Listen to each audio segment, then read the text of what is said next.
Can I ask you? Sure. Yeah? Yeah. Okay. So he occupied it, our parts, big parts of Ukraine, part of East and Crimea. So he occupied it on 2014.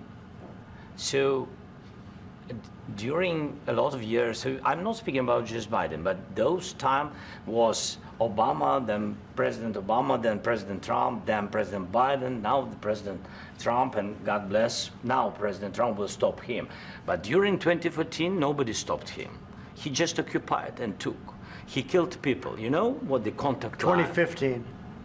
2014. 2014 and 2014. 2014. Yeah. So I killed, was not here. Yeah, but that's exactly but, right. Yes, but during 2014 till 2022, yeah, the situation the same. The people have been dying on the contact line. Nobody stopped him. You know that we had conversations with him, a lot of conversation, my bilateral conversation, and we signed with him, me, like a new president. In 2019, I signed with him the deal. I signed with him, Macron and Merkel, we signed ceasefire. Ceasefire. All of them told me that he will never go. We signed him with gas contract. Yes, but after that, he broken this ceasefire. He killed our people and he didn't exchange prisoners. We signed the exchange of prisoners, but he didn't do it. What kind of diplomacy, JD, you are speaking about? What do you mean? I'm talking about the kind of diplomacy that's going to end the destruction of your country. Yes, but if you Mr. President, with respect, I think it's disrespectful for you to come into the Oval Office and try to litigate this in front of the American media. Right now, you guys are going around and forcing conscripts to the front lines because you have manpower problems. You should be thanking the President for trying to bring an end to this conflict. Have you ever been to Ukraine that you say what problems we have? I have been to. Come once. I've actually watched and seen the stories, and I know what happens is you bring them on a propaganda tour, Mr. President. Do you disagree that you've had problems bringing people into your military? And do you think that it's respectful to come to the Oval Office of the United States of America and attack the administration that is trying to prevent the destruction of your country? A lot of questions. Let's start from the beginning. Sure. First of all, during the war, everybody has problems, even you, but you have nice ocean and don't feel now, but you will feel it in the future. God bless. You don't know that. God bless. God bless. You will not have a war. Don't tell us what we're going to feel. We're trying to solve a problem. Don't tell us what we're going to feel. I'm not telling you. Because you're in no position to dictate that. That's Remember exactly what this. You're in no position to dictate what we're going to feel. We're going to feel very good. You will feel influence. We're going to feel very good and very strong. You will feel influence. You're right now not in a very good position. You've allowed yourself to be in a very bad position, and he happens to be right about it. From the very beginning of the war. You're not in a good position. You don't have the cards right now. With us, you start having cards. But right now, you don't. You're playing cards. You're playing cards. You're gambling with the lives of millions of people. You're gambling with World War III. You're gambling with World War III. And what you're doing is very disrespectful to the country, this country. That's back to you. Far more than a lot of people said they should have. Have you said thank you once? This entire meeting? No, in this entire meeting, have you said thank you?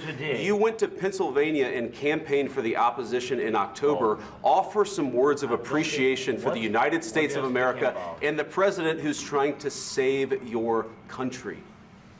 Please, you think that if you will speak very loudly about the war, you can... He's not speaking loudly. He's not speaking loudly. Your country's in big trouble. Can I Wait a minute. No. You've done a lot of talking.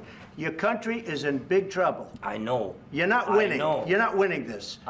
You have a damn good chance of coming out okay because of us. Mr. President, we are staying in our country, staying strong from the very beginning of the war. We've been alone, and we are thankful. I said thanks you haven't in been this alone. cabinet, you and haven't not been only alone. in this cabinet. We gave you, through this stupid president, $350 billion. You voted we gave for you your military equipment, and your men are brave, but they had to use our military. Yes. What about if you didn't have our military equipment, you invited if me you to didn't have our military equipment, this war would have been over in 2 weeks. In 3 days, I heard it from Putin. In 3 days, this is something maybe new. Less. In 2 weeks, of course, yes. It's going to be a very hard thing to do business like this. I tell you. Just say thank you. I said a lot of except that there are disagreements, and let's go litigate those disagreements rather than trying to fight it out in the American media when you're wrong. We know that you're wrong. But you see, I think it's good for the American people to see what's going on over there. Sir. I think it's very important. That's why I kept this going so long. You have to be thankful. You don't have the cards. Thankful. You're buried there. Your people are dying. I can tell you you're again, running low on soldiers. Listen, please, you're running Mr. low President. on soldiers. It would be a damn good thing. Mr. And then you tell us, I don't want a ceasefire. I don't want a ceasefire. I want to go, and I want this. Look, if you could get a ceasefire right now, I tell you, you take it so the bullets stop flying and your men stop getting killed. Of course, we want to stop the war. But you're saying you don't want a ceasefire. But I said to you, I want a ceasefire. with guarantees. Because you'll get a ceasefire faster than an agreement. Ask our people about ceasefire, what they think. That wasn't with me. For you what, that wasn't with me. That was with a guy named Biden, who was not a smart person. That was with Obama. It was your president. Excuse me. That was with Obama, who gave you sheets, and I gave you javelins. Yes. I gave you the javelins to take out all those tanks. Obama gave you sheets. In fact, the statement is Obama gave sheets and Trump gave javelins. You got to be more thankful, because let me tell you, you don't have the cards. With us, you have the cards. But without us, you don't have any cards. One more question to Mr. Vice President. I'm sorry, here. It's going to be a tough deal to make, because the attitudes have to change. What if Russia breaks ceasefire? What if Russia breaks peace talks? What do we do then? I understand that it's a heated conversation right now. What are you saying? She's asking, what if Russia breaks the ceasefire? What if anything? What if a bomb drops on your head right now? Okay? What if they broke it? I don't know. They broke it with Biden, because Biden, they didn't respect him. They didn't respect Obama. They respect me. Let me tell you, Putin went through a hell of a lot with me. He went through a phony witch hunt where they used him and Russia. Russia. You ever hear of that deal? That was a phony Hunter Biden, Joe Biden scam. Hillary Clinton, Shifty Adam Schiff. It was a Democrat scam. And he had to go through that. And he did go through it. We didn't end up in a war. And he went through it. He was accused of all that stuff. He had nothing to do with it. It came out of Hunter Biden's bathroom. It came out of Hunter Biden's bedroom. It was disgusting. And then they said, oh, the laptop from hell was made by Russia. The 51 agents. The whole thing was a scam. And he had to put up with that. He was being accused of all that stuff. All I can say is this. He might have broken deals with Obama and Bush, and he might have broken them with Biden. He did, maybe. Maybe he didn't. I don't know what happened. But he didn't break them with me. He wants to make a deal. I don't know if you can make a deal. The problem is, I've empowered you to be a tough guy. And I don't think you'd be a tough guy without the United States. And your people are very brave. But you're either going to make a deal or we're out. And if we're out, you'll fight it out. I don't think it's going to be pretty, but you'll fight it out. But you don't have the cards. But once we sign that deal, you're in a much better position. But you're not acting at all thankful. And that's not a nice thing. I'll be honest, that's not a nice thing. All right, I think we've seen enough. What do you think? Huh? This is going to be great television, I will say that.